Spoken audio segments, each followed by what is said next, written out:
카카오와 NC소프트가 코스피 시장에서 순위를 높여가면서 참 비교가 많이 됐던 주식 현대차. 많은 분들이 카카오의 지단이 이제 현대차의 시대는 간 건가? 이런 말씀들을 하시더라고요. 실제로 현대차의 주가는요, 코로나19를 기점으로 10년 최저치를 찍었습니다. 지난주 시원하게 반등하긴 했지만 2012년 최고점인 27만 2,500원으로부터는 반토막 수준인데요. 워렌 버핏의 명언, 좋은 주식은 쌀 때 사라. 기억하시죠? 저가 매수의 기회인지 아니면 더 아래가 있을지 궁금해지는 순간입니다. 현대차는 사실 믿고 살 수 있는 국민 자동차 회사죠. 실제로 저도 현대차를 아주 오래 타고 있는데 만족하고 잘 타고 있습니다. 지금으로부터 52년 전인 1968년 첫 차 코티나, 1976년 최초의 한국형 승용차 포니를 내놓은 것 시작으로 아반떼, 그랜저, 소나타 등 엄청난 국민차 패밀리들을 내놨죠. 1976년 포니 6대를 에콰도르에 수출하며 작게 시작을 했지만 2019년 기준 104만 대 넘게 세계에 수출하는 판매 대수 기준 세계 6위 자동차 대기업이 됐습니다. 자, 세계 6위 자동차 회사의 주가도 싸면 지금 당장 사면 되지 않을까? 생각이 드시죠? 자, 그런데 그게 그렇게 쉽지만은 않은 것 같아요. 자동차 시장은 전반적으로 대격변의 시기를 맞고 있죠. 글로벌 빅카 메이커들의 미래 전망이 같이 흔들리고 있고 현대차도 자동차 산업 패러다임의 변화에 영향을 받고 있거든요. 지난 2016년 현대차의 영업이익이 2015년 대비 18.3%나 줄어들면서 영업이익이 2010년 이후 처음으로 5조 원대로 내려갔습니다. 이유는 자동차 생산량 급감이었죠. 2015년 이래로 지금까지 생산량과 판매, 수출 모두 계속 줄어들고 있습니다. 글로벌로 봐도 마찬가지고요. 그러다 보니 공장 문 닫고 감원하고 순환을 겪어야만 했고요. 상황이 다 비슷하다 보니 GM 주가 역시 10년 전 주가보다 낮고요. 토요타 주가도 2015년 수준을 회복하지 못한 상태입니다. 여기에 코로나까지 겹치면서 공장 멈추고 자동차 소요가 급감하면서 2020년 글로벌 생산량은 전년 대비 20% 급감할 거라는 예측도 나오고 있습니다. 자동차 판매량의 정체를 보이는 이유는 세계 경제가 저성장에서 벗어나지 못하고 있는 게 가장 큰 이유겠지만요. 구글의 자율주행차 웨이모, 애플의 자율주행 프로젝트 타이탄처럼 IT 기업들이 자율주행에 뛰어들고 굳이 내 차가 없어도 도시 속에서 편리하게 이용할 수 있는 공유차 회사가 생겨나는 등 패러다임이 바뀌고 있는 것도 한몫을 하고 있습니다. 코로나로 타격을 입긴 했지만 이미 미국의 공유차 회사 우버가 엄청난 기업 가치를 인정받고 있고 중국의 공유차 회사 디디 추싱은요, 하루 3,100만 회의 승차 서비스를 제공하고 있습니다. 포스코 경영연구원은요, 도시화의 영향으로 이동거리가 짧아지고 저렴한 로보택시 시대를 열어줄 자율주행 기술이 발전하는 등 자동차 소유의 필요성이 점차 사라지는 세상이 오고 있다는 의견을 전하기도 했습니다. 각국의 친환경 정책이 이젠 전기차나 수소차 같이 매연 없는 자동차만 요구하고 있다는 점도 문제입니다. 일찌감치 전기차에만 올인한 테슬라는 2018년 전까지만 해도 현금 모자라고 전기차 생산 제대로 못하고 정말 힘든 세월을 버티다가 2019년 한 해 30만 대가 넘는 전기차를 판매하기에 이르렀죠. 여전히 다른 자동차 업체보다 생산량이 현저히 떨어지지만 그래도 미국 시장 전기차 2대 중 한 대는 테슬라입니다. 작년 매출은 약 30조 원이었는데요. 미래 기대감을 반영해서 저세상 주식이라 불리는 테슬라의 시가총액은 354조 원까지 치솟았습니다. 세계 1위 토요타가 매출 326조, 시총 212조를 보이는 걸 보면 사람들의 기대감이 얼마나 큰지를 가늠할 수 있죠. 현대자동차의 경우에도 2019년 매출이 105조 7,904억 원인데 반해 시가총액이 약 26조 원에 불과하더라고요. 완성차 회사들의 매출이 테슬라랑 비교하면 압도적이지만 미래에 대한 불안감 때문에 주가가 하락하는 것처럼 반대로 테슬라의 경우는 매출과 생산량이 매우 적지만 미래 생산량 증가, 자율주행과 전기차로 공유 로보택시에까지 진출하겠다는 테슬라 네트워크, 이런 서비스를 앞두고 있는 등 시장 선두에 대한 기대감으로 오르는 것 같습니다. 기존 내연기관 자동차 생산량과 매출이 줄어든 데다 테슬라라는 게임 체인저의 등장으로 전기차로의 매출 전이가 쉽지 않은 완성차 회사들에 대한 불안감이 결국 주가에 반영이 됐고 현대차도 지금의 평가를 받고 있는 게 아닌가 싶네요. 자, 여기까지 살펴보고 나니 미래가 어두운 거 아닌가? 생각할 수도 있겠는데요. 또 이것도 그렇게 섣부르게 평가하기엔 아직 이른 것 같게 느껴지는 그런 대목들이 있어요. 먼저 현대차가 친환경차 글로벌 시장에서 생각보다 앞서 나가고 있다는 점인데요. 현대차는 이미 30여 년 전부터 전기차와 수소차를 연구하기 시작했거든요. 아이오닉, 코나 같은 순수 전기차에 아반떼 하이브리드처럼 기존 내연기관 모델에 전기 모터를 적용한 하이브리드도 이미 국내외 도로를 달리고 있고요. 덕분에 2016년만 해도 2%에 그쳤던 글로벌 전기차 점유율은 2020년 1분기 9.9%로 내연기관 점유율인 8.9%보다 높은 수치를 기록했습니다.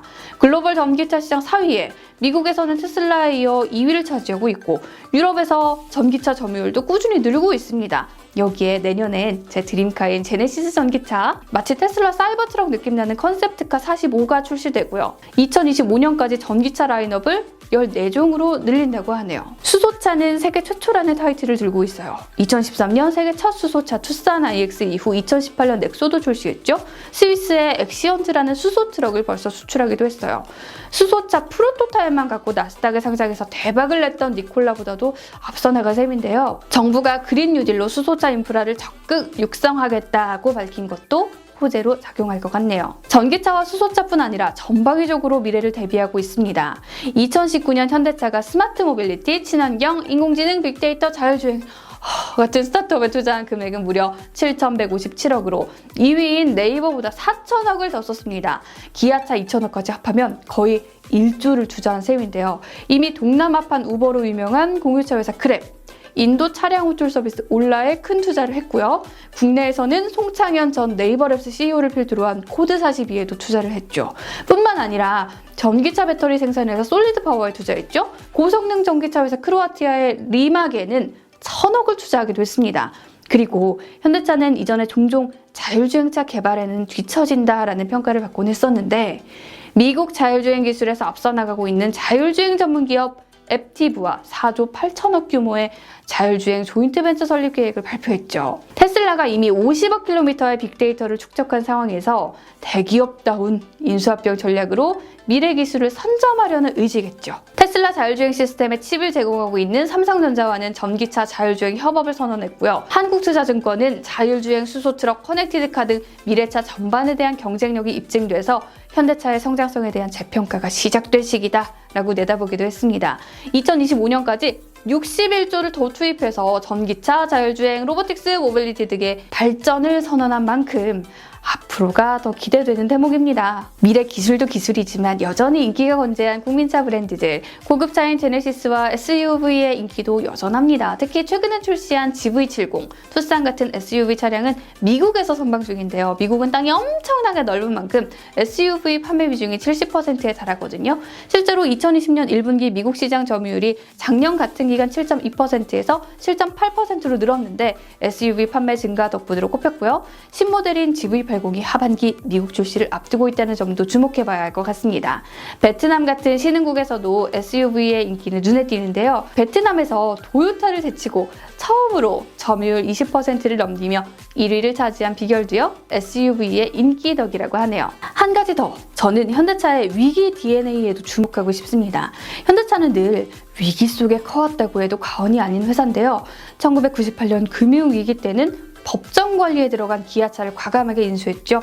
규모의 경제와 내수시장 점유율을 높이겠다며 부실 위험을 떠안고 내린 그 결정은 결국 10년 뒤 순이익 10배 성장에 국내 최고의 M&A로 탈바꿈했죠.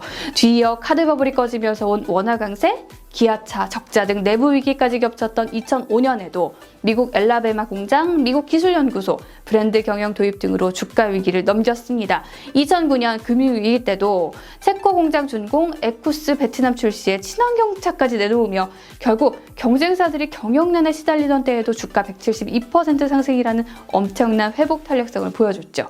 그 배경에 결국 미리 신흥시장을 개척하고 미래 먹거리를 염두에 둔 뚝심 있는 투자가 있었다는 점을 봤을 때 현대차가 위기를 극복하는 DNA가 있다는 점은 부정할 수 없을 것 같습니다.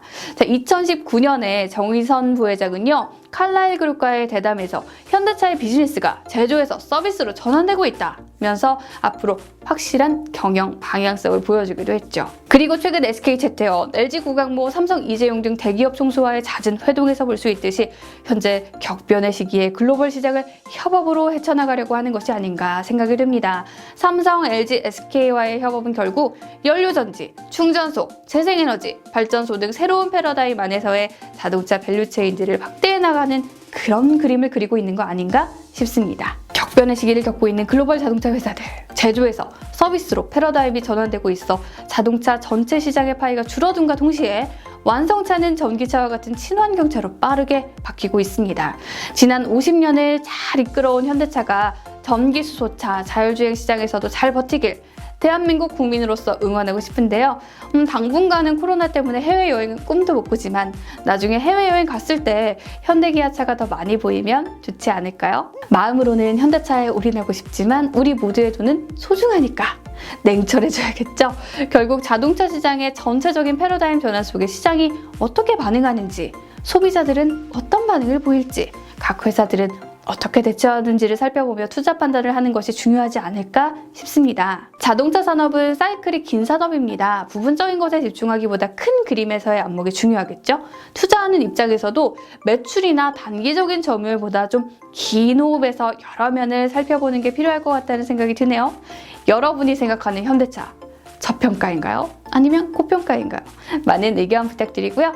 저 신지은의 경제백과는 다음에 더 인사이트 있는 정보로 돌아올 수 있도록 더 노력하겠습니다.